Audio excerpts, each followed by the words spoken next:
On behalf of our co-authors and our entire study team, we're here to present to you Charting HIV Care for Trans Women in Clinical Care. Findings from the Montreal-Toronto Trans Study. Before we begin, we'd like to acknowledge the land we're speaking to you from. Toronto is the traditional territory of many nations, including the Mississaugas of the Credit, the Anishinaabe, the Chippewa and the Haudenosaunee and the Wendat peoples, and now is home to many diverse First Nations, Inuit, and Métis people. I also acknowledge that Toronto is covered by Treaty 13 with the Mississaugas of the Credit.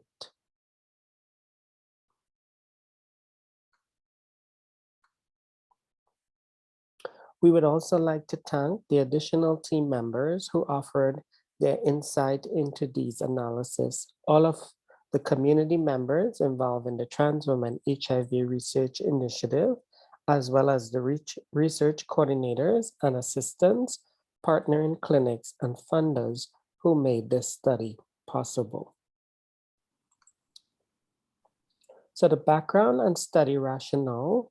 Studies have shown that globally, trans women experience a disproportionate prevalence of HIV due to social and structural barriers such as anti-trans stigma and discrimination.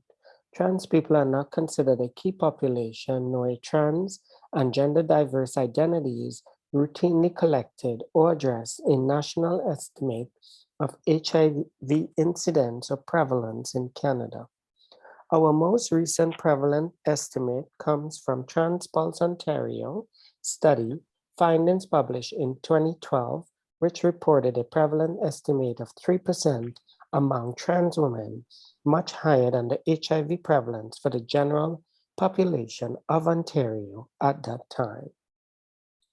Equally concerning are the quantitative studies, mostly conducted in the US, which have shown trans women living with HIV have less access to HIV care across the cascade compared to cisgender people living with HIV, including lower retention and care, initiation of antiretroviral therapy, adherence to antiviral therapy, and viral suppression.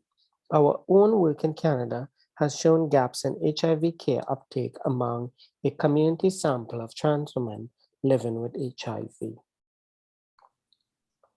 However, that still remains the only published study characterizing the HIV cascade among trans women in Canada to date. There is limited published data on this topic, and particularly among trans women living with HIV who are connected to clinical care. Characterizing access to HIV care, including factors associated with access among a clinically engaged group of trans women, may help us both to understand and enhance optimal HIV health outcomes among trans women. The study objectives. In these analyses, we are aimed to 1, characterize HIV care among trans women living with HIV in Canada, accessing clinical care, and 2, identify socio-demographic, mental health, physical health, substance use, and healthcare access use factors that are associated with HIV care among this group.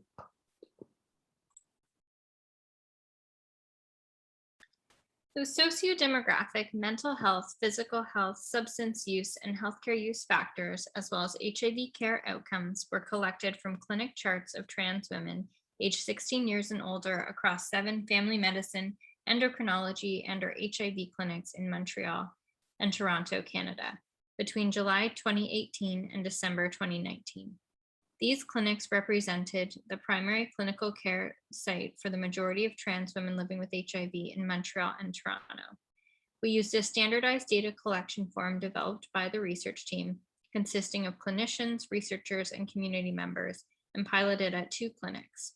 All data were entered into a REDCap database. HIV care cascade indicators included engagement in HIV care, measured as having a recorded response in the dataset for current ART use and or recent viral load, dichotomized as yes versus no. Current art use was defined as having one or more arts indicated on the patient's chart with no indication of discontinuation, also dichotomized as yes versus no. Most recent viral load was based off the most recently recorded viral load, dichotomized as suppressed versus unsuppressed, with a suppressed viral load defined as less than 200 copies per mil. We looked at multiple factors hypothesized to be associated with HIV care cascade outcomes. Data were analyzed for 86 trans women living with HIV, who comprised 5.7% of the total sample of 1,495 trans women. All variables were summarized as median and interquartile ranges for continuous variables and proportions for categorical variables.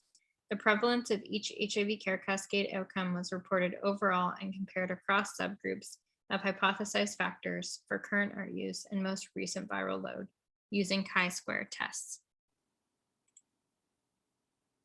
Participants were a median age of 38.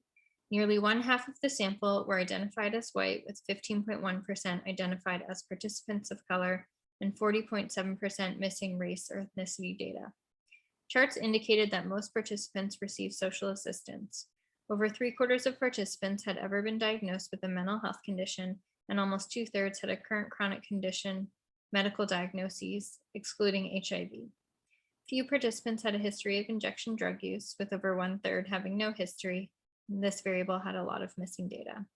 Finally, most participants were currently using feminizing hormones, while 38.4% had planned or completed gender-affirming surgery. All participants, or 100%, were engaged in HIV care. Most participants, or 93%, were currently using ART. Finally, most, or 82.6%, were virally suppressed at most recent viral load, compared to 5.8% unsuppressed and 11.6% of participants missing viral load data. Considering only complete data, which we had for 76 participants, 71 out of 76, or 93.4% of trans women, were virally suppressed. Given sample size limitations and missing data, few factors were statistically significantly associated with HIV care cascade outcomes. Race or ethnicity was significantly associated with current art use, such that a higher proportion of trans women of color reported current art use compared to white trans women. While not statistically significant, 88.2% of those under the age of 30 reported current art use, compared to 92.6 to 95.5% among those in age groups 30 and over, suggesting perhaps lower art use among younger people. Moreover, all participants who were employed reported current art use, compared to 89.7% of those not employed. Two factors were statistically significantly associated with most recent viral load. A higher proportion of those with no documented history of injection drug use were virally suppressed at most recent viral load, compared to those with a history of injection drug use. 100% of those having no planned or completed gender-affirming surgery were virally suppressed, compared to 90% of those reporting planned or completed gender-affirming surgery, and 80% of those missing gender-affirming surgery data. And again, while not statistically significant, 96.4% of those employed were virally suppressed, compared to 88.2% of those not employed. And there was an interesting trend with respect to feminizing hormone therapy, whereas 85% of participants not currently reporting feminizing hormone therapy were virally suppressed. 96.2% of those reporting current feminizing hormone therapy use were virally suppressed. There are several limitations of retrospective chart review studies. HIV care cascade outcomes were based on what was most recently documented in the patient's chart, so it's possible that some patients may have discontinued art use and it may not have been documented. The most recent viral loads ranged in last record date from 2013 to 2018, and it's possible that those for whom suppressed or unsuppressed were indicated in 2013 may have since changed. The data set also had a significant amount of missing data, particularly for covariates. And while this is common in chart review projects, missing values may reduce our confidence in the validity of the comparison of the HIV care cascades across subgroups. All that said, these analyses point to some interesting findings and implications for practice and research. Findings show that once engaged in HIV care, trans women living with HIV have excellent HIV care outcomes, exceeding global targets.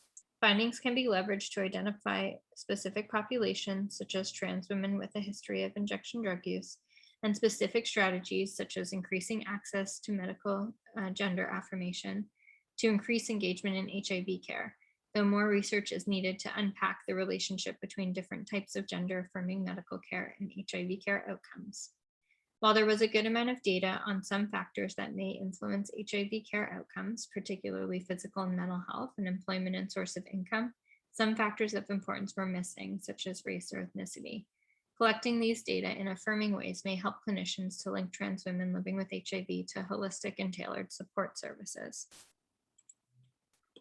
So now we'd just like to take a moment to thank you for your attention, and we welcome your questions, and please feel free to follow.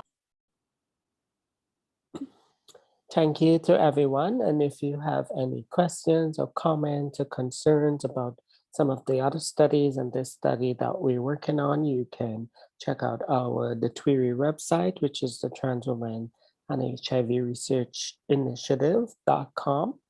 You can also reach me at yasmin.prasad at wchhospital.ca with any questions again. So thank you for your time and enjoy the rest of your conference.